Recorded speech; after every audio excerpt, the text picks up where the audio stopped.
గాయత్రి భార్గవి. ఈమె 90s కిడ్స్కి బాగా సుపరిచితురాలు. యాంకర్గా బుల్లితెర ప్రేక్షకులను అలరించిన గాయత్రి భార్గవి సినిమా రంగంలో మంచి పాత్రలతో అలరిస్తున్నారు. చూడటానికి అందంగా, తెలుగుదనం ఉట్టిపడేలా అచ్చం బాపు బొమ్మలా ఉండే ఈ ముద్దుగుమ్మ ఎవరో కాదు, స్వయానా బాపుగారికి మనవరాలు. కానీ ఎప్పుడూ ఆమె బాపుగారి పేరు ఆడుకోలేదు. ఆమె స్వయం కృషితో ఎదిగితేనే తృప్తి ఉంటుందని ఒక ఇంటర్వ్యూలో చెప్పుకొచ్చింది. ఆమె ముల్లపూడి వరప్రసాద్ గారి జన్మభూమి యాడ్ ఫిల్మ్ ద్వారా ఇండస్ట్రీలోకి ప్రవేశించింది.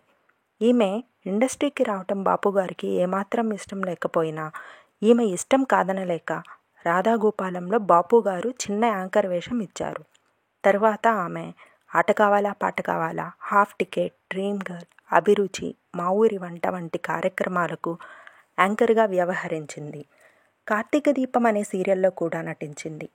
ఆమె బాపుగారి మనవరాలు అని ఎవరికీ తెలియదు.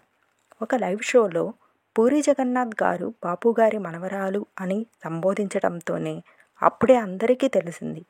యాంకరింగ్ చేస్తూనే ఎంఏ ఇంగ్లీష్, ఎంఫిల్ కూడా పూర్తి చేసింది. తన కెరీర్ పీక్స్లో ఉన్నప్పుడే తన చిన్ననాటి స్నేహితుడైన విక్రమ్తో 21 ఏటనే వివాహం జరిగింది. అతను ఒక ఆర్మీ మేయర్. తరువాత భర్త సహకారంతో ఒక లైలా కోసం, అవును, ప్రేమ కావాలి, గాలిపటం, అత్తారింటికి దారేది, కరోనా వైరస్ వంటి 30కి పైగా చిత్రాలలో నటించింది.